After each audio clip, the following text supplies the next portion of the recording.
FolsomLakeHonda.com. J Mars FPJ joined right now on the Folsom Lake Honda hotline. Folsom Lake Honda, your one-stop Honda shop. By Fox 40's Sean Cunningham. Sean, the reason why that even happened was we were talking about Steve Young's comments about never trade to Dallas, which kind of sparked this idea. And I'll ask you, if you're getting your team better in your mind, doesn't matter who you trade with, right? I suppose so. I mean, shoot, you can look back and Kings and Lakers have never pulled off a trade. I mean, it was very close with Buddy Hield, obviously, but it's always something that's kind of struck me as odd is, covering the team as long as I have, waiting for that first Kings and Lakers trade. And, but yeah, I mean, I think there's a little something to that because in his case, especially with someone like Trey Young, and we were talking about it here in our sports office over the past couple of weeks, is like, if you're trading to someone like the Cowboys and you've got Trey Lance, who you hired or you drafted with, quarterback of the future and investing all these picks into, and it's just for whatever reason you're convinced it's not going to work given the situation that you have and you have to move him and get the best thing you can get. Him going to the Cowboys, he's going to be talked about a lot. I mean, that's like the football's version of the Yankees. And it's in the NFL where you're talked about so often. So there is a little bit of a cringiness there because if everything's going to be overblown and overanalyzed, but if you're Kyle Shanahan and you're John Lynch, I can understand if you don't think about that. But if I'm put in their situation, I'm probably trying to not trade somebody to the Cowboys. Then that just shows you how much.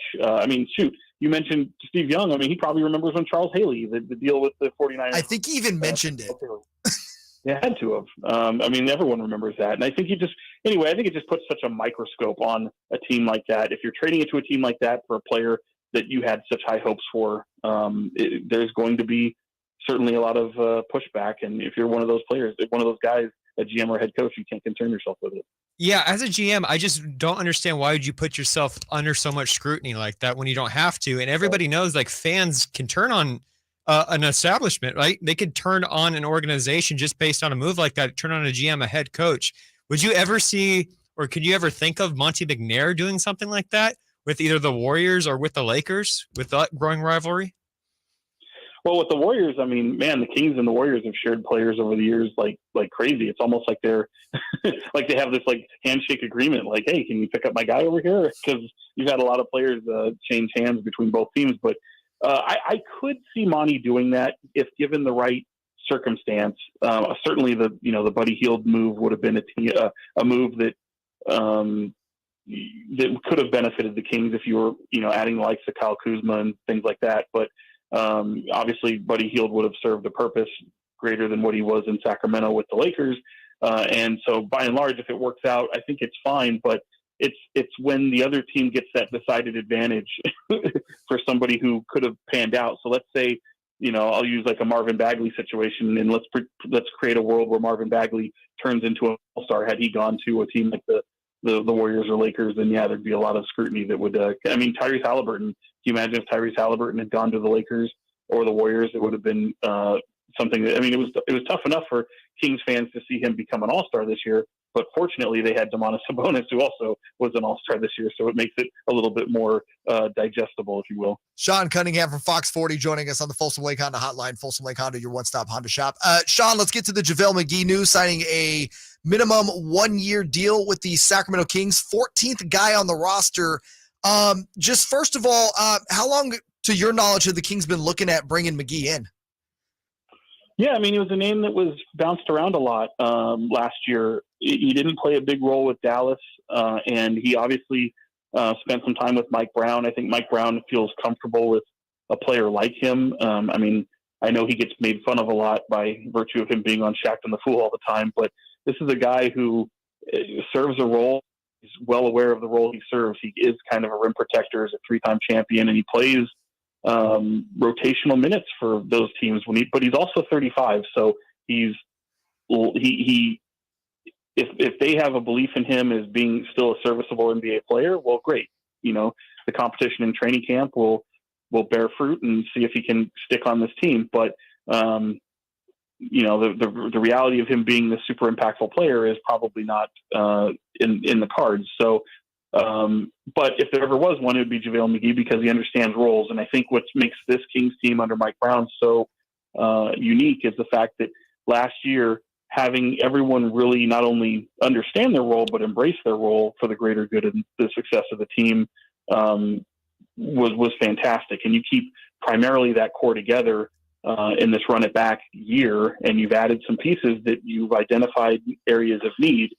But if JaVale McGee can come in and be that type of player, that would be fantastic. Certainly there's going to be competition, and I think it bodes well for people like Nerlens Noel, who in theory is that type of player as well. It's just he hasn't been able to apply that, and that's why he's been on so many different teams, is people think that he can fill that need, but in the execution of it is not necessarily there. And then you have someone like even Neemias Queta, who is trending the right way as a player, a second-round pick who, toils in the G League and has some success and some accolades last year. The next step is to see whether or not he can be an NBA player. And I think with the likes of a small ball center like Trey Lyles, even bringing in somebody like Skal Labissiere who can play a 4-5, I think this bodes well for competition. And if you're Queta, you're looking around saying, these are guys I have to beat to make the team, so be it. This is the opportunity you've asked for, and we'll see what happens. But at worst case, maybe you keep two of them, and then you keep maybe another one in Stockton and say goodbye to someone else. It'll make some good competition in camp, though. Sean, what do you think a three-time champion like JaVale McGee coming in brings to the Kings off the court, not just on the court?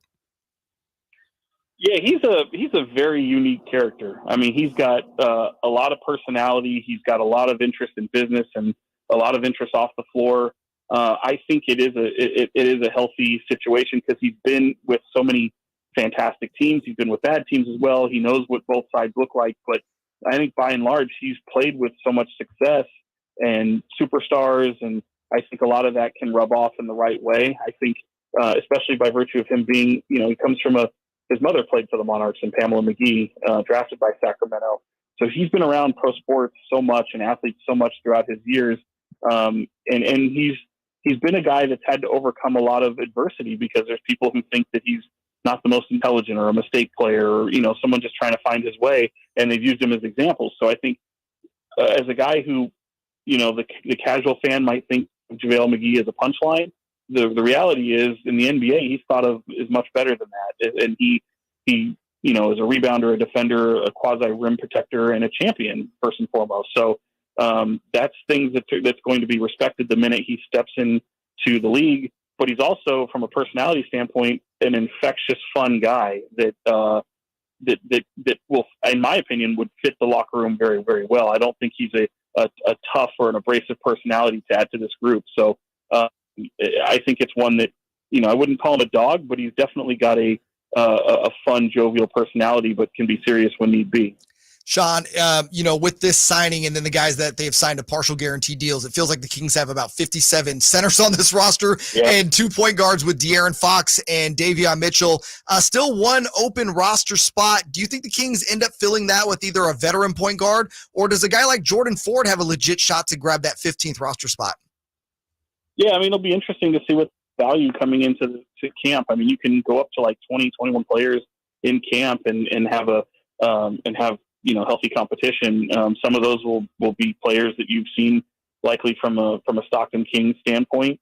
But look, Jordan Ford will be in training camp as far as I understand it, and he'll be able to compete for it. So he'll certainly have an opportunity, but there's room to be made. I mean, it's interesting because for Kings fans, I'm excited for them because they have a team where your rotational players are basically set. I mean, there's not going to be a lot of mystery or intrigue in terms of what to expect day in, day out from a rotational standpoint.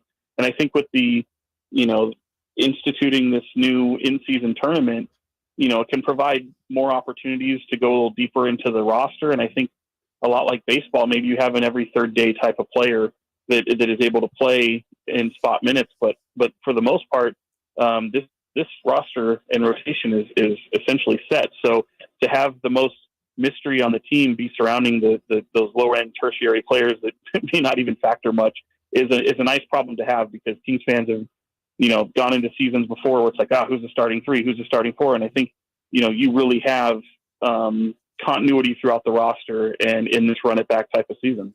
He is the best in the business. You can catch him pretty much literally everywhere in Sacramento. Fox 40 Sean Cunningham joining us on the Folsom Lake Honda hotline. Folsom Lake Honda, your one-stop Honda shop. Sean, man, thank you for taking the time on a Friday. Enjoy your weekend, sir. You too, guys. And always a pleasure to talk to you anytime. All right, that is Sean Cunningham from Fox 40. We'll break down what he had to say in regards to the JaVale McGee signing, the Kings roster. Jordan Ford expected in camp. I know that'll perk up some ears around here. He's a local guy. Plus, we'll keep talking about our debates, so to speak. Me and FP going real Skip and Shannon, Stephen A and Skip. Yeah, we were Stephen yelling. We were yelling, We're screaming, angry. shouting. Right. You threw a punch? Yeah. I told you not to tell anybody about that. Should you ever trade with a rival? All of that and more coming up on Sactown Sports and SactownSports.com.